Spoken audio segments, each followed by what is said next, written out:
confessed to my childhood best friend after graduation. His response? Being gay is fucking disgusting. I burned the diary he'd filled with my name and left for a college up north. My new roommate was a 6'3" bruiser from up north who looked at me like I was trash. He hated that I was short, that I was weak, and that I was a high-maintenance southerner. So I decided to mess with him. I'm gay, I said. I like guys. You should probably switch rooms because otherwise I'm gonna fall for you. And then I'm gonna kiss you until you pass out. He instantly bristled. His face twisted in disgust. What the fuck? Stay away from me. God, what rotten luck. But I clearly heard the frantic voice screaming in his head. Gay? My wife? Kiss me? He's telling me? He must have a crush on me, right? He's just too shy to say it directly? Aya. His eyes are all red. He's about to cry. If you want to kiss me, just kiss me. Why are you crying? You're killing me. Kiss me, kiss me, kiss me. Later, my old friend was on his knees, begging me to love him again. The bruiser of a roommate yanked me into his arms, his eyes deadly. Get lost. This is my wife. At the same time, his thoughts exploded in my head. I'm holding him. I'm holding him. My wife is so soft and smells so good. I'm losing control. The door let out a long creak as I pushed it open. The dry, northern air, thick with the smell of dust, rushed to meet me. It was a world away from the damp, humid south, which always smelled of wet grass and rain. It was a standard 4-person dorm room, loft beds with desks underneath. Right now, there was only one person inside. His back was to the door. He was hunched over, organizing the desk in the far corner. A black tank top was stretched tight across his broad back. The muscles of his shoulder blades flexed and shifted with his movements. The lines were as hard as rock. He had a buzz cut, and the back of his neck was tanned a healthy bronze. Just from his back, you could tell he was the kind of tough guy you didn't mess with. I dragged my heavy suitcase, the wheels making a racket as they rolled across the floor. He froze, let out an annoyed TSK, and whipped his head around. He had a strong brow and deep-set eyes, and his gaze was wild and fierce. His eyes scanned me from head to toe like a searchlight. His frown deepened, his disdain obvious. The new guy? Aren't you a little too soft and pretty for a dude? His voice was rough, prickly, just like him. I didn't like the way he said soft and pretty. I mean, I am kind of soft and pretty. But coming from him, those words felt strange. Yeah. Peter. I tried to keep my voice steady, not wanting to seem intimidated. What the hell do they eat up north? How does someone get this tall? I had to crane my neck just to look at him. He snorted in response and casually pointed to the bed by the door, clearly the worst spot with the least amount of space. That one's open. It's a small bed, you're small, should be big enough for you. He turned back around and went back to clanging his stuff around. He carelessly placed a dumbbell right in the middle of the walkway, completely blocking my path. You're small. I really wanted to curse him out. And that look of disgust, it was like a needle poking at my heart. The night after graduation, Charlie had looked at me the same way, like I was a piece of trash. Being gay is fucking disgusting. The words exploded in my ears again. The blast made my heart ache. The repressed feelings of hurt, anger, and the anxiety of leaving home all ignited at once, sparked by the stranger's casual contempt. I took a deep breath, trying to shove it down, not wanting to start trouble on my first day. I tried to turn sideways, carefully squeezing my suitcase through the narrow gap between the dumbbell and the bed frame. But the suitcase was too heavy. I wasn't strong enough, and I didn't have the angle right. Clang. The corner of the suitcase slammed into the dumbbell. Fuck. He spun around, furious. Can you fucking watch it? You got eyes? A grown man who can't even walk straight? He strode over in 2 steps. He snatched up his precious dumbbell. After inspecting it, he looked at me with even more disgust. Southerners are such a pain in the ass. All delicate and useless. Delicate. Useless. Those words were like lighting a fuse. Charlie's humiliation, the anxiety of the long journey, the fear of the strange new place. It all exploded. The thread of my reason snapped. I lifted my head and stared at him, blood rushing to my face, but my voice was freakishly cold. Yeah, I'm a Southerner. My sincerest apologies. He probably didn't expect me to talk back. He froze for a second, then his expression darkened. I didn't give him a chance to speak.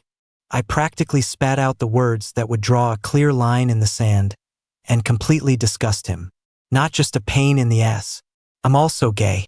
I like menn. I'd advise you to go request a room change right now. Immediately.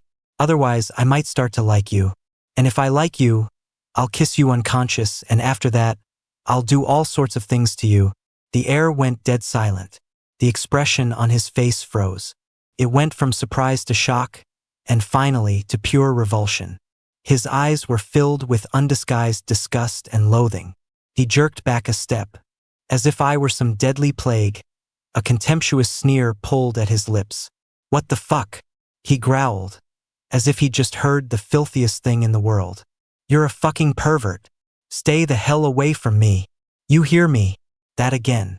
Those words again. I expected it, but it still felt like a blunt object had slammed into my chest, leaving a dull ache that made it hard to breathe.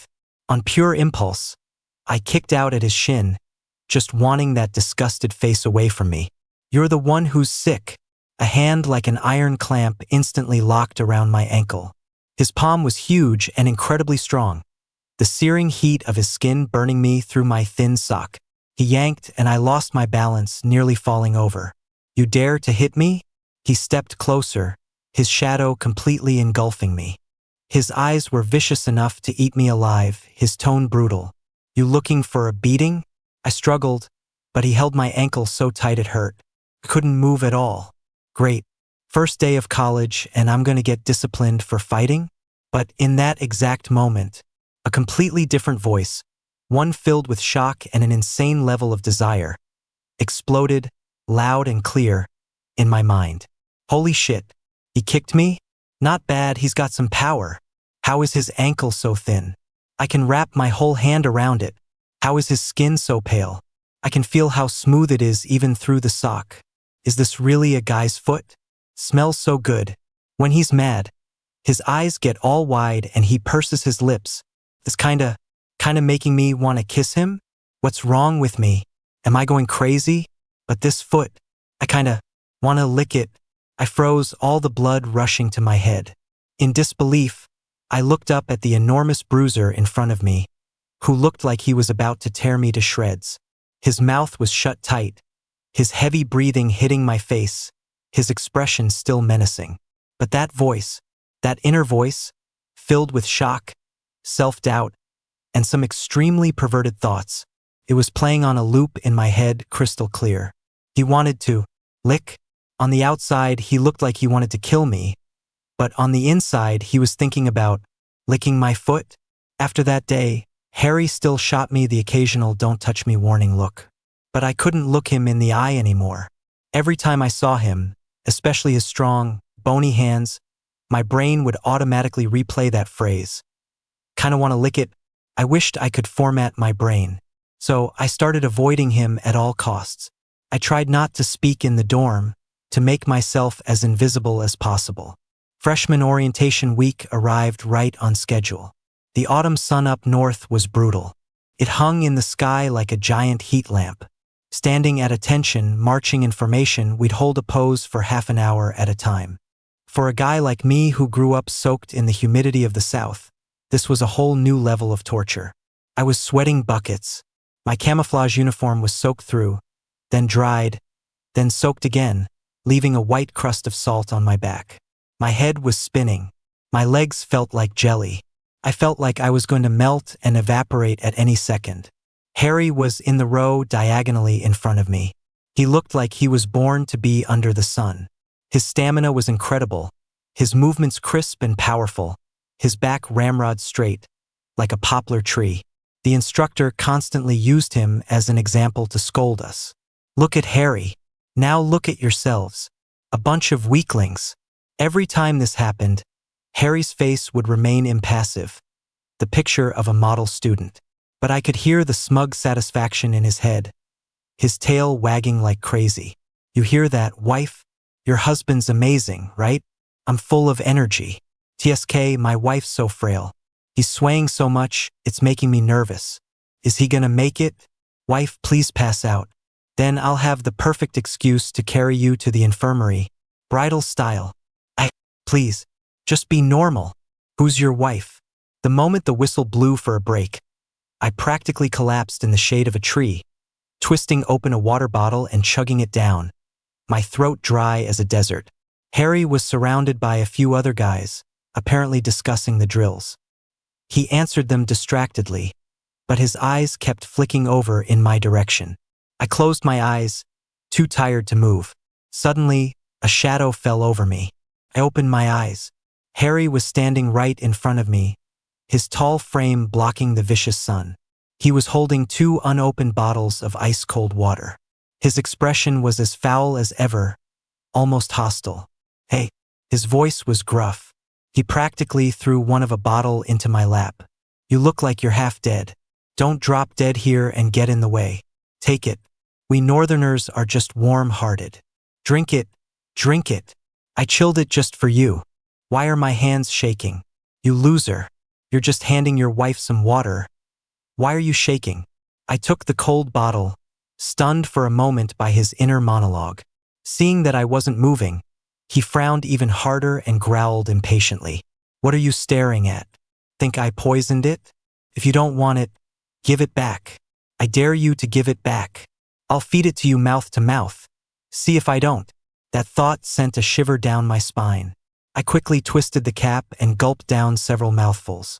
The ice-cold water slid down my throat, instantly extinguishing the fire in my gut. I felt so much better. He watched me drink, and I saw his Adam's apple bob unconsciously. His neck is so slender. The way he tilts his head back to drink, I really want to kiss him.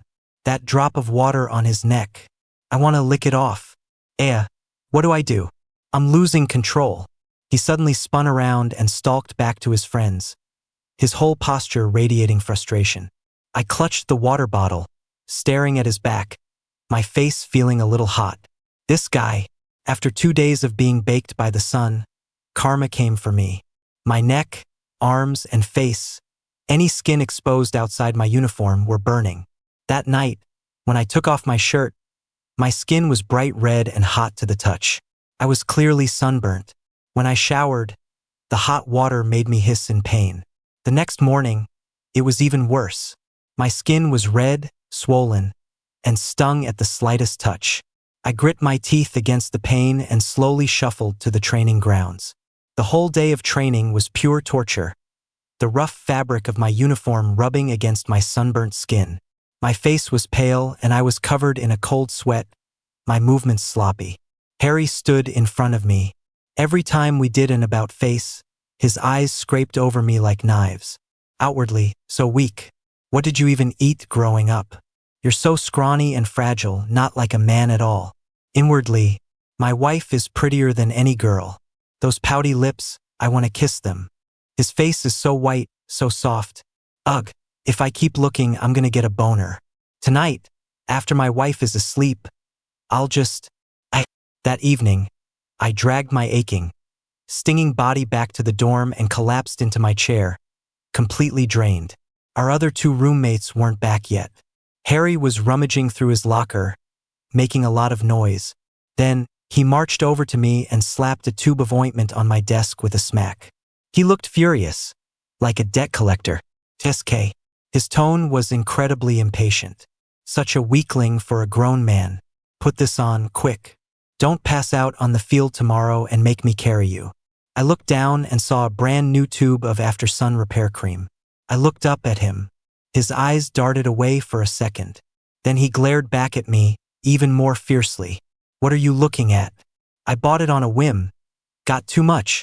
I ran to 5 different pharmacies to find the best, most expensive one. Ugh. My poor wife, so sunburnt. Ugh, why isn't he putting it on? He definitely can't reach the back of his neck. Should I do it? Should I? If I touch him, his skin is so hot. Will he make a noise? I've got a boner again. I'm losing control.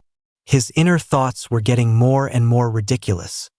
His face got darker and darker, but the tips of his ears were turning a strange shade of red. I silently scooted back a little. I looked at the ointment, then at his awkward "I'm just doing a good deed, don't get any ideas" expression. The gloom from my sunburn was suddenly replaced by a strange feeling. I picked up the tube and said softly, "Thanks. I'll put it on myself." He flinched as if he'd been burned, taking a huge step back and saying gruffly, "Less talk. Just do it." Then he practically stumbled into the bathroom, his arms and legs moving out of sync. Who knows what he needed to do in the bathroom? The sound of running water from the bathroom went on for a long time. I held the ointment, the stinging on my skin feeling even more intense. I felt hot all over. I really couldn't reach the back of my neck and arms, but I was too embarrassed to ask for help, especially from Harry. In the end, I managed to apply the cream to my face and the front of my arms. I had to give up on my back and the back of my neck. The water shut off. Harry walked out, surrounded by a cloud of cool, damp air. His hair was still dripping, and he deliberately avoided my gaze. Without a word, he climbed onto his own loft bed and lay down with his back to me. Does he hate me that much? Will looking at me make him go blind? Then what was with all those thoughts? Is he bipolar? Our other two roommates still hadn't shown up. The dorm was silent except for the chirping of crickets outside and the sound of my own heartbeat. I was exhausted and in pain, and I didn't want to try and figure him out anymore. But I tossed and turned, unable to sleep. I don't know how long it was. Just as I was drifting off, on the verge of finally passing out, rustle, rustle, a tiny, almost imperceptible sound. The ladder to my bed seemed to dip ever so slightly. I was instantly wide awake, my heart leaping into my throat. All sleepiness vanished. Someone's here. I held my breath, terrified. My body went rigid. I kept my eyes squeezed shut, pretending to be fast asleep. A familiar scent drifted closer. It was the faint smell of Harry's body wash, mixed with his own distinct, aggressive male scent. He climbed onto my bed? What does he want? Does he hate me? Hate me enough to kill me in my sleep? No way, right? I was about to scream when I felt him carefully, slowly, lift the thin blanket covering my waist. Cool air hit my sunburnt back and arms, raising goosebumps. Then, cool fingertips, coated in ointment, landed with extreme gentleness on the back of my neck. He's putting the cream on me? My heart was pounding, about to jump out of my throat. I could only force myself to maintain a steady breath, pretending to be completely unaware. At the same time, his irrepressible, frantic inner voice exploded in my head again. So smooth, but so hot, must hurt so much. Huh? Ugh. Damn the sun, it hurt my wife. I'll be gentle, even gentler. Don't wake him up. The dimples in his lower back. Fucking hell. I want to bite them, following his spine down. Feels so good. Why is the blanket bunched up? His ass is so firm. I can't help but want to pat it. Ah, smells so good. Let me get closer and sniff. Like milk. I just want to hold him and then do things. His touch was incredibly gentle, a complete mismatch with his rugged appearance and harsh words. The cool ointment soothed the burning of my skin, but where his fingertips traced, it felt like another fire had been lit, making my ears burn. His inner monologue was like waves of heat, battering the last of my crumbling composure. I bit down hard on my lip, forcing myself to stay perfectly still, to play the part of a convincing corpse. The whole process was long and agonizing. When he finally finished, he gently pulled the blanket back into place and seemed to just stare at me for a long time. So cute when he's asleep with his mouth slightly open. Would he wake up if I kissed him? Probably not. It's dark. I'll just steal a quick one. No one will ever know. And then, my mouth was this guy. Because of that kiss, I was up all night. I'd been kissed. And it didn't feel bad. But, still, the next morning, I sported a pair of dark circles. As soon as Harry left for his morning run, I went straight to the student housing office. Citing vastly different living habits that are severely affecting my rest and studies, I firmly requested a room change. The administrator saw my haggard state and didn't ask too many questions. There happened to be an empty spot in another dorm, and he quickly approved it. I practically fled, packing my things as fast as I could. Amidst the curious stares of my new roommates, I moved into a 4-person room in another building. The atmosphere in the new dorm was much more normal. Everyone was polite but distant, but at least it wasn't suffocatingly strange and confusing. I tried to push the northern bruiser and his absurd inner thoughts out of my mind. However, that afternoon, not long after I got back from class, my new door was slammed open with a bang. Harry stood there, clutching his pillow and blanket, his face dark and stormy. He blocked the doorway like a mountain. His eyes locked onto me. They were churning with rage and a sort of hurt I couldn't understand. My new roommates were stunned into silence by the scene. Peter. His voice was a roar that the whole floor could hear. What's the meaning of this? Why did you change rooms? Ugh. My wife left me. Wah. I want to lock him up. Keep him all to myself. Humph. I kissed you. That makes you my wife. What's that smell in this dump? Does it smell better than me? I practically scrubbed my skin off. Used a whole bottle of body wash. Why can't my wife smell how good I smell? I was a little dazed by his inner monologue and was about to speak. A voice I would never forget, full of hesitation and surprise, sounded from behind Harry. Peter? My whole body went rigid. I shot my head up. It was Charlie.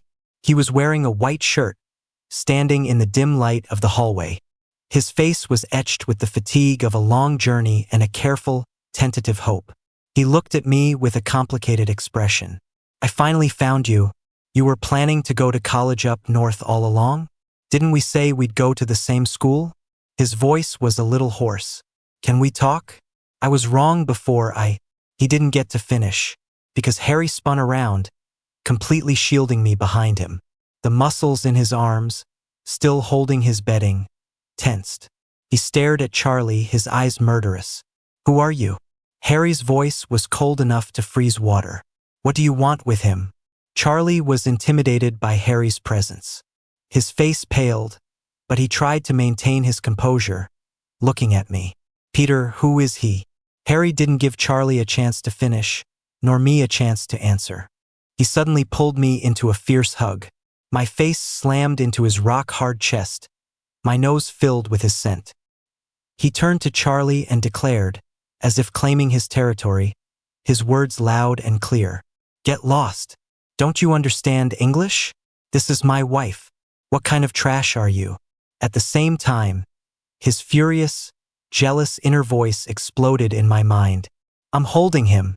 He's mine. Where did this pretty boy come from? He's definitely bad news. How dare he call him Peter? So intimate. I haven't even called him that. My wife is so soft. Is he scared? Don't worry, your husband's here. Why isn't this asshole leaving? He's so annoying. Why is he crying? Who is he trying to look pitiful for? Doesn't he know my wife is a total softie? Wife, don't you dare talk to him. Wife, you better not go soft on me, or else I'll kiss you till you cry right in front of him. I was trapped in Harry's tight embrace. His thunderous heartbeat and even more thunderous inner thoughts echoed in my ears. In front of me was a dumbfounded, pale-faced Charlie. Felt like in that single moment, the entire world had exploded into fireworks. My 3 new roommates stared, jaws slack, at the drama unfolding at the door, forgetting the snacks in their hands. As for Charlie, his expression rapidly shifted from shock and disbelief to a pale, wounded devastation. He looked at me, his eyes filled with a shattered, accusatory gaze, his lips trembling. Peter, is what he said true? You're with a guy? How could you? Do you? His voice cracked, sounding pitiful and wronged. If this were the past, I might have felt a pang of guilt, might have felt bad. I would have been terrified of making him unhappy. But now, what's wrong with being with a guy? Is it illegal? Even if it were, the cops would handle it. What's it got to do with you? Peter, no. That's not what I mean. I thought you were joking when you confessed. I didn't mean it back then. Don't you like me? Are you just with this guy to make a point? As Charlie spoke, tears started welling up in his eyes. He tried to reach out and pull me toward him. But he wasn't as tall as Harry, or as strong. And Harry was standing there, looking absolutely menacing. His hand barely dared to reach out. But he knew how to act. He knew how to put on a show. He started crying. Peter, I took a 15-hour train to find you. I skipped class. I was wrong. I know I was wrong. Can you please forgive me? I don't like guys, but if it's you, I could probably force myself to accept it. You? Shut up. Are you crazy? Who needs you to force yourself? Harry's voice was loud and full of threat. Peter is mine. You get the hell back to wherever you came from. Don't be an eyesore, or I'll smash your mouth and break your legs. Wife, don't look at him. Look at me. My abs are harder than his. My voice is deeper. I can even put lotion on you. I'm stronger too in bed. And Charlie shrank back half a step, all the color draining from his face. He stopped looking at Harry and just stared at me, stubbornly, mournfully, his voice laced with a desperate plea. Peter, I was an asshole on graduation day. I was just scared. I didn't mean it. Give me one more chance. Let's start over. Okay? Don't do this just to spite me. We grew up together. Spite you? This time I didn't let Harry cut in. I pried one of Harry's arms off me and twisted out of his embrace, looking straight at Charlie. My chest still ached a little, but it was mostly a cold, liberating emptiness. Charlie, you give yourself way too much credit. I heard my own voice, surprisingly calm, even a little mocking. I didn't leave the South to spite anyone. I changed dorms, I made new friends, and none of it has anything to do with you. The past is in the past. I've forgotten it. You should too. My words seemed to hit Charlie like a physical blow. He staggered, and his eyes turned completely red. Peter, don't be like this. All those years we've known each other, how can you just say you've forgotten? We promised to be best friends forever. We known each other? Friends? I cut him off, finding it almost laughable. When you called me disgusting, when you put your arm around someone else and told me to call her my sister-in-law, did you think about our friendship then? You weren't interested in me that way, so why did you always lead me on? You enjoyed watching me buy you things, watching me fight your battles for you, didn't you? If you weren't interested, why was your diary filled with my name?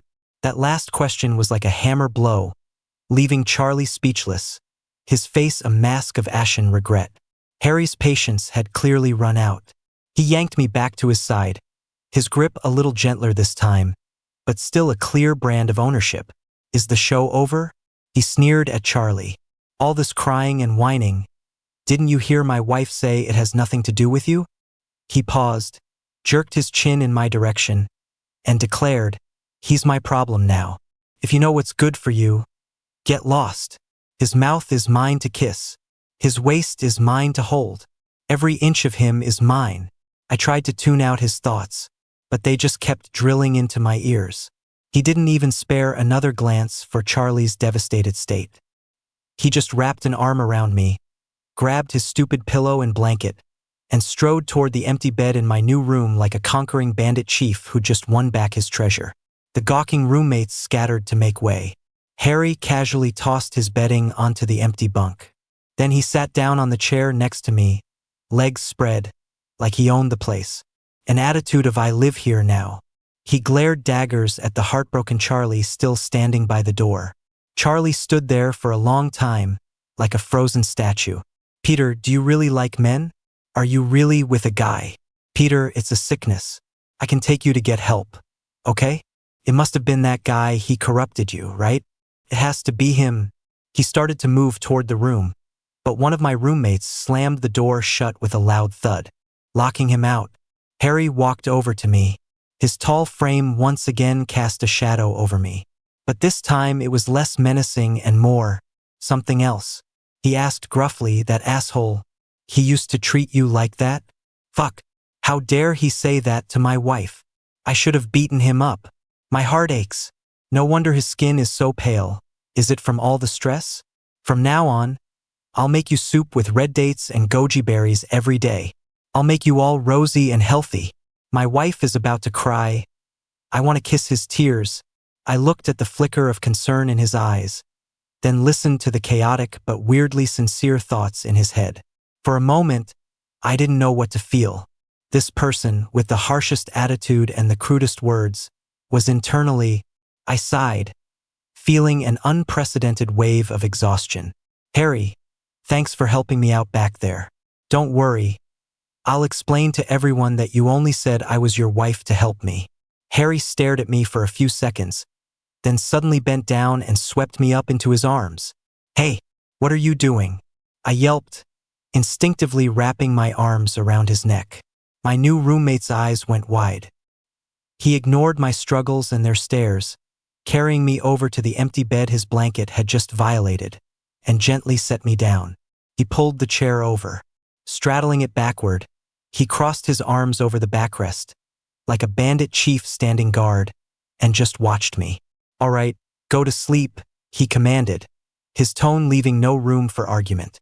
Your face is as pale as a ghost. I looked at him, so casually taking over my new room, my new bed, and felt a headache coming on. Harry, I tried to reason with him. This is my new dorm. Your dorm is in the other building. His eyebrows shot up. Which building? Never heard of it. You're here, so I'm here. Separate dorms? Impossible.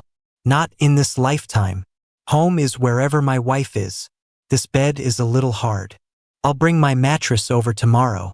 Can't have my wife being uncomfortable. There was no communicating with this guy.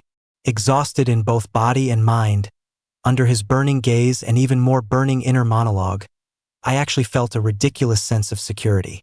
Maybe I was just that tired, or maybe the sunburn cream was kicking in, but my eyelids grew heavier and heavier. In the end, under his supervision, I actually drifted off to sleep. In the haze, I thought I felt rough fingers gently touch my eyelashes, followed by a low, contented sigh. Mine. My first day in the new dorm presented a serious challenge. The shower head in the bathroom was broken. The water stream was as weak as an 80-year-old's prostate, and it alternated between scalding hot and freezing cold. The infrastructure at this northern university was truly something else. My new roommates were used to it. One of them, a guy named Alex, was pulling on his clothes and calling out, let's go, to the communal showers. The water's hot and has great pressure there. Communal showers, just hearing those words made my scalp tingle. The memory of what happened after our last group activity was still fresh, especially Harry's insane inner monologue. I instinctively glanced at Harry. He was sitting nonchalantly on the bed, cleaning his basketball. He paused at Alex's words, then looked up, his gaze zeroing in on the resistance on my face. His brow immediately furrowed, his expression one of open disgust. Let's go. Our communal showers are great. The communal showers. Yes, this is great. I can look openly. I have to get a clear look this time. My wife will look amazing when he's shy. His ears will turn red, right? And his neck? His whole body will turn red, right? Hey. Just listening to his thoughts made my toes curl. I'll just use a basin and some water later. It's fine. I tried to fight it. Fine, my ass. Harry threw his shoe down and stood up, his large frame casting an imposing shadow. You reek of sweat. Who are you trying to suffocate? Let's go, no dawdling. His words were harsh, but his eyes couldn't help but drift toward my collar. I think I can see his collarbone. It's so white it's blinding. He has to go. If he doesn't, I'll carry him there.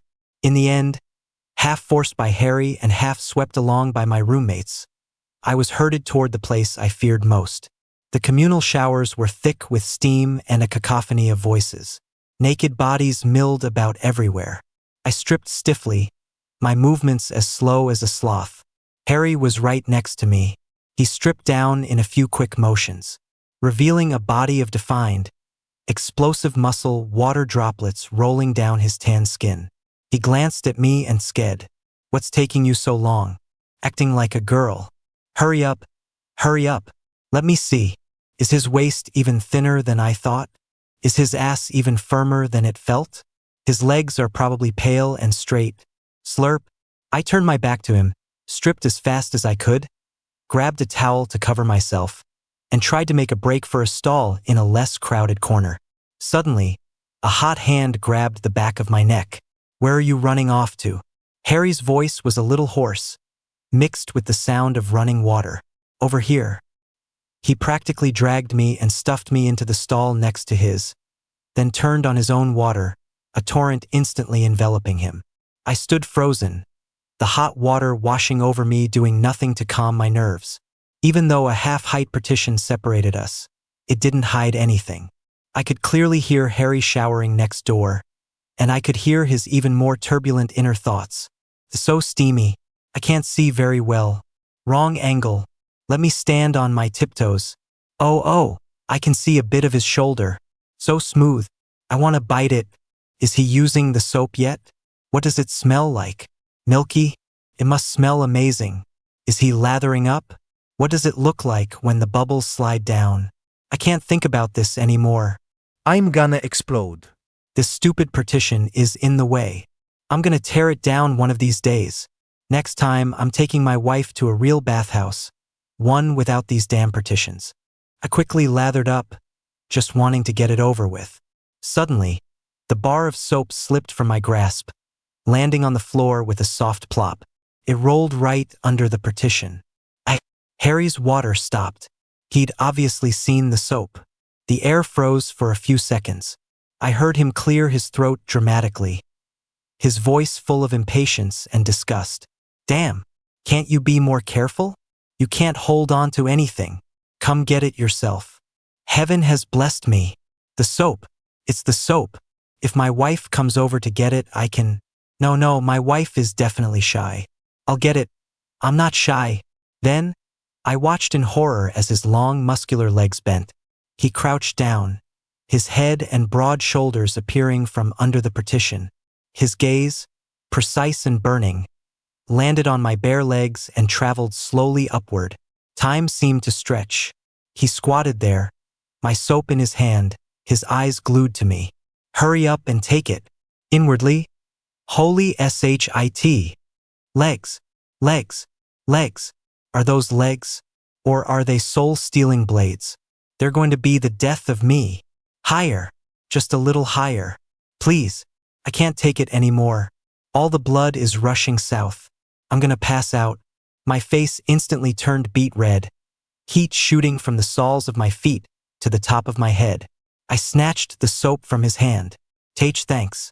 My voice was trembling.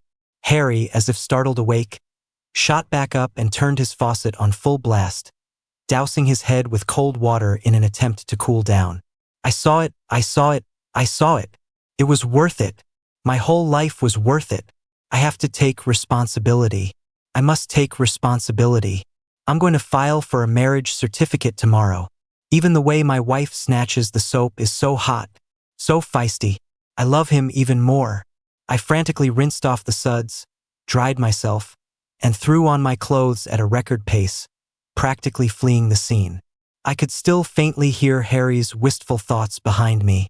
Why'd he run off so fast? He could have washed a little longer. I ran out of the showers. The cool evening air did little to calm the heat on my face. I had just reached the tree-lined path outside the dorm, planning to catch my breath, when a figure suddenly stepped out from the side, blocking my way. It was Charlie. His eyes were still red. His hair was a mess, and he had bruises on his face. His clothes were dirty, too, like he'd been beaten up. "Peter." His voice was hoarse, colored with a stubborn despair. "Let's talk. Just 5 minutes, please?" My heart clenched. I instinctively took a step back, wanting nothing more to do with him. "We have nothing to talk about." "Why not?" He suddenly became agitated, grabbing my wrist with a surprisingly strong grip. "Is it because of that Harry guy? You've only been here a few days. Do you even know him? A guy like that, he's not right for you. He's just a brute. Are you just using him to make me angry? Even if you want to date a guy, you can't date someone like him, you." His touch made my skin crawl. I tried to wrench my arm away. "Let go." "Charlie, you're hurting me. This has nothing to do with him." "How could it have nothing to do with him?" He growled, his eyes growing redder. "You weren't like this before. You liked me. All those years, and just because I said one wrong thing, you sentence me to death and turn around and find someone else? Another guy?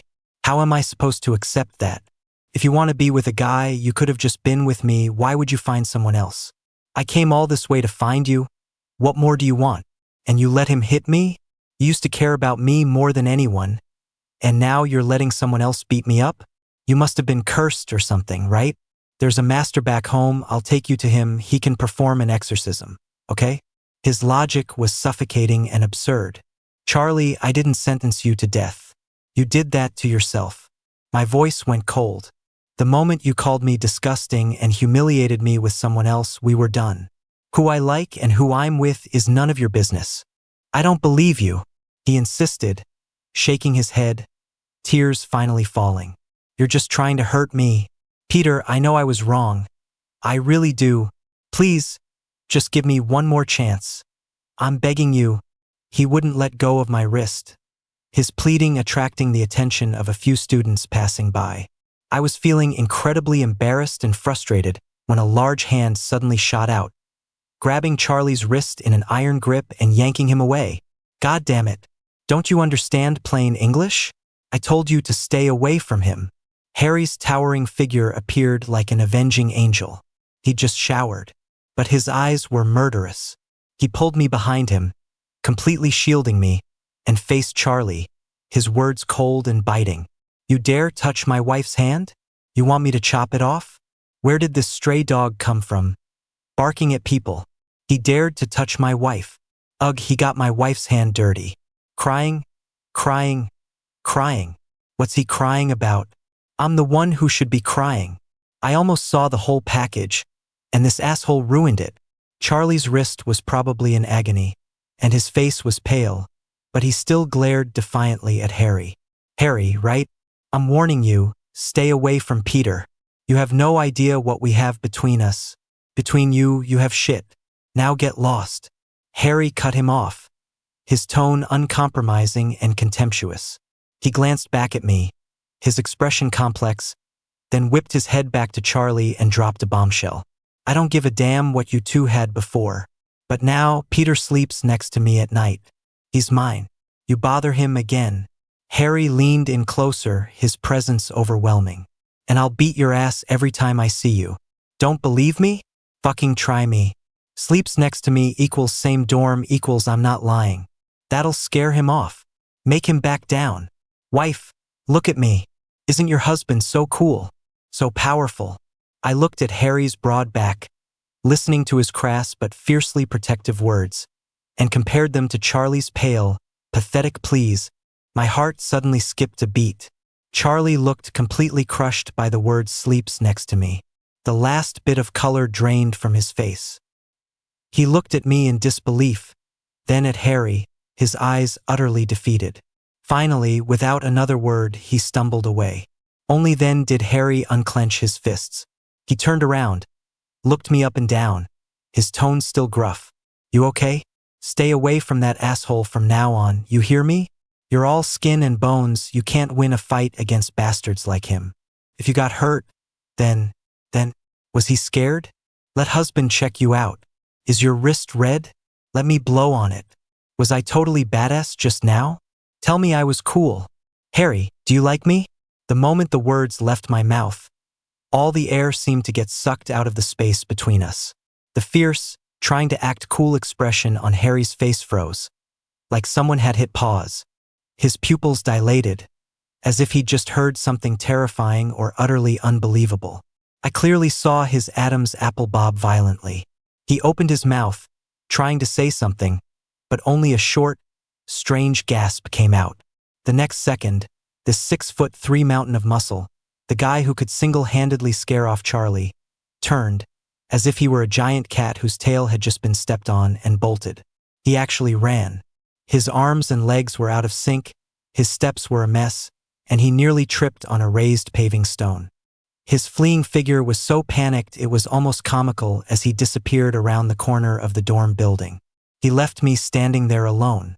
The evening wind blew past, carrying a slight chill. So all those inner thoughts were fake. Deep down, he's still disgusted, still hates people like me.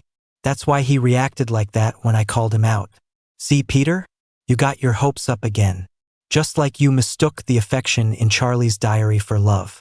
Now you've mistaken Harry's absurd inner monologue for genuine feelings. The warmth that had bloomed in my chest from his earlier defense cooled bit by bit, leaving behind a sour, humiliating feeling. The next day, I deliberately avoided all the times and routes where I might run into Harry. I skipped the cafeteria for breakfast, nibbling on some bread instead. I took the long way to class using a different staircase. It worked. I didn't see that frustrating figure all day, just as I thought. He was avoiding me, too. After my afternoon class, I was starving and had no choice but to go to the cafeteria. I kept my head down, got my food, and specifically chose a table in the most remote, inconspicuous corner, eating my tasteless meal. Suddenly, a small commotion rippled through the nearby tables, accompanied by whispers. I instinctively looked up, and my heart sank. Not far away, by one of the food windows, Harry's tall, conspicuous figure was right there. And next to him stood a girl in a yellow sundress, her hair in a high ponytail, smiling brightly. She was looking up at him, laughing and talking, and even playfully slapped his arm. Harry wasn't scowling like he usually did, but his expression seemed a little distracted. His gaze kept darting around. My heart hit rock bottom. So he wasn't avoiding me. He just had new, normal friends he could take out to dinner. Of course. How could a straight-laced northern guy like him ever actually like me? His defense of me yesterday was probably just roommate solidarity, or what he called being righteous. And those inner thoughts? Just his brain short-circuiting and spewing nonsense. I was such a joke. I quickly looked down, unable to stomach another bite. I hastily cleared my tray and fled the cafeteria. Back in the dorm, I made up my mind. I took out my phone and started looking for apartments to rent near campus. If changing rooms wasn't enough, I'd move out. Get away from him for good. I was browsing listings online when Harry came back. He pushed the door open. He froze for a second when he saw me. His eyes flickered, and he looked like he wanted to say something. But in the end, he just pursed his lips, walked sullenly to his bed, and sat down. He started typing furiously on his phone, projecting a "don't bother me, I'm busy" vibe. I wondered if he was having any inner thoughts right now, but I forced myself to ignore him and focus on the screen in my hands. Just then, there was a knock on the door. It was a guy from the room across the hall. He poked his head in, his tone urgent. "Is Peter here? Someone's downstairs looking for you. Seems like something's wrong." My stomach dropped. My first thought was, Charlie. Did Charlie come back for revenge? Did he bring goons with him? Harry shot up from his bed, his expression instantly darkening. Who's looking for him? What happened? I don't know, man. They just said they needed to see Peter urgently. Sounded serious. My mind went blank. Fear and worry seized me. Without a second thought, I dropped my phone and bolted out the door. Harry was right behind me. He grabbed my arm, his voice tense. "I'm going with you." We practically ran down the stairs. A small crowd had gathered outside the dorm, all pointing and whispering in one direction. My heart pounded. I pushed through the crowd and looked desperately toward the commotion. There were no gangsters, no Charlie. There was only, in the open space in front of the dorm, hundreds of lit candles had been arranged into a giant, lopsided, and kind of endearingly tacky heart. Harry ran past me, right into the center of the candle heart. He was holding a megaphone that had appeared from God knows where. He was so nervous his knuckles were white. He walked into the middle of the candles, took a deep breath as if preparing for his execution, and raised the megaphone. All eyes were on him. His face was bright red, and little beads of sweat were forming on his forehead. But his eyes were locked on me. His voice, amplified by the megaphone, was audibly trembling, but it was loud and clear. "Peter, yesterday you asked me a question. I'm answering you now. Yes, I fucking like you. I've liked you since the first damn moment I saw you. I like you so much I can't sleep. I like you so much you're all I think about. I acted like an asshole because I couldn't fucking believe it. I'm a coward. I was scared you'd be disgusted. Scared you'd hate me. Those inner thoughts. All that stupid shit. That was all real. The girl in the cafeteria was my sister. My actual biological sister. You are not moving out. You are not avoiding me. And if anyone ever bullies you or says shit to you again, I'll kill them. I just like you. I want to kiss you. I want to hold you. I want to be with you for the rest of my life. Will you be my boyfriend? Give me a straight answer. He yelled the last sentence like it took every ounce of strength he had. His chest heaved, but he didn't blink, just stared at me, as nervous as a prisoner awaiting his sentence. The entire crowd was dead silent. Everyone was stunned by this earth-shattering, straight-shooter confession. And I just stood there, looking at the northern bruiser, who was so nervous he was practically standing with his left arm and leg forward, but was trying so hard to stand up straight in the candlelight, listening to his unskilled, all-emotion roar. All those inner thoughts that had once made me blush and cringe, that felt so absurd and mortifying, now finally made sense. It was all real. This fierce-looking, love-sick bruiser was really, with all his raw, clumsy strength, in love with me. Oh God, oh God, oh God, I said it all. Is he going to run away? Why isn't he saying anything? Is he going to say no? Wife, please, just nod. I'll be your loyal servant for life. The wind blew, making the candles flicker. I looked at his face, which looked like it was about to burst into tears, and I couldn't help it. A small smile spread across my lips. The courtyard was so quiet you could hear the crackle of the candlewicks and Harry's nearly hyperventilating breaths. Every single person was staring at me, their gazes like spotlights. I could feel my face burning, my heart beating so fast it felt like it would launch out of my chest.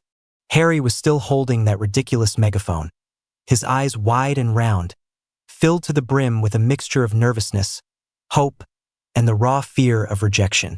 Say something, wife. A nod would work, or just blink. If you don't answer, I'm gonna get on my knees. I'm really gonna do it. Listening to his cute, cowardly inner monologue and looking at his clumsy, ride or die expression, the last of my uncertainty and hurt melted away, replaced by a warm, overflowing emotion. I took a deep breath, and under everyone's gaze, I walked, step by step, toward that tacky but sincere candle heart, toward that northern bruiser whose muscles were trembling with nerves. I walked right up to him. I looked up, into his shockingly bright eyes. I reached out, and gently took the megaphone, which was creaking from his tense grip. Harry's whole body went rigid. The light in his eyes instantly dimmed, and even his inner voice was on the verge of tears. It's over. He's gonna reject me. What do you do? What do you do? But I held the megaphone to my lips and spoke softly, my voice just loud enough to be clear. Harry, you're hurting my ears.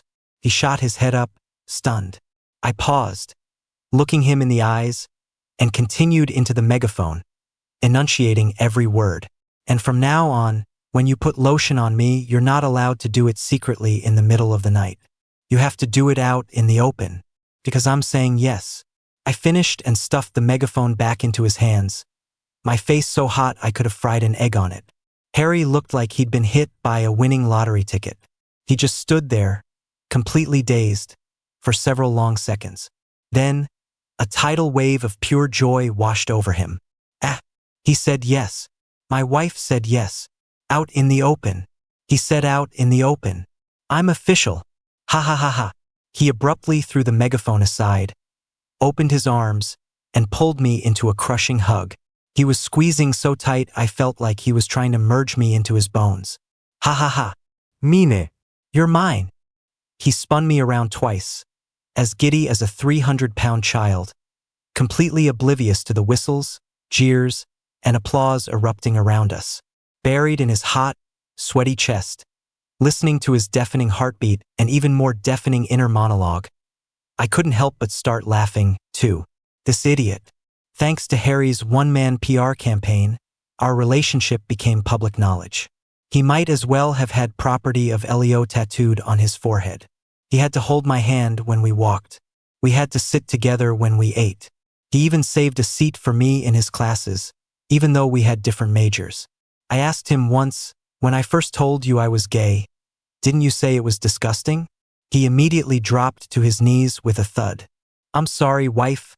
I'll punch myself. Please don't be mad. Okay? What an idiot. Our days were loud and chaotic, but sickeningly sweet. Until one day, when Harry and I were leaving the library, we ran straight into Charlie. He looked even more haggard and thin, his eyes empty, as if his soul had been sucked out. When he saw our intertwined hands, his face turned ashen. His lips moved, as if he wanted to say something. Harry immediately pulled me behind him like a protective mother hen, glaring at him. But Charlie seemed oblivious to Harry's hostility. He just looked at me, his voice dry and scratchy. Peter, I'm going abroad. I was startled for a second, then gave a calm nod. Oh, have a safe trip. There was no resentment, no longing. It was like hearing a piece of news about a complete stranger. That total calm and indifference was harder for Charlie to take than any insult. His eyes instantly reddened, his voice thick with a choked, bitter resentment. I know I was wrong. I'm one step away from tearing my heart out to show you. Why can't you just give me one more chance? After all these years, Harry cut him off impatiently. Tear your heart out? It'd probably be black. Even a dog wouldn't eat it. Stop with the melodrama. Who are you trying to gross out? Get lost? Get lost? Get lost. Don't keep me and my wife from important business. Harry's words stabbed Charlie, and he physically flinched. He bit his lip hard. He looked at me, seeming to hope for one last, infinitesimal chance. I sighed. Finally, I spoke, my tone even but resolute. Charlie, I let go of the past a long time ago. I'm doing great now, I'm very happy. But I don't wish you any happiness at all. I'll hate you for the rest of my life. With that, I tugged on Harry's hand. Let's go, I'm hungry. You got it. What does my wife want to eat? You. Can I? Yes. I'm extra clean today. I smell great. Not stinky at all. Harry's face instantly lit up. He shot a smug look at the ghost white Charlie, wrapped an arm around me and swaggered off.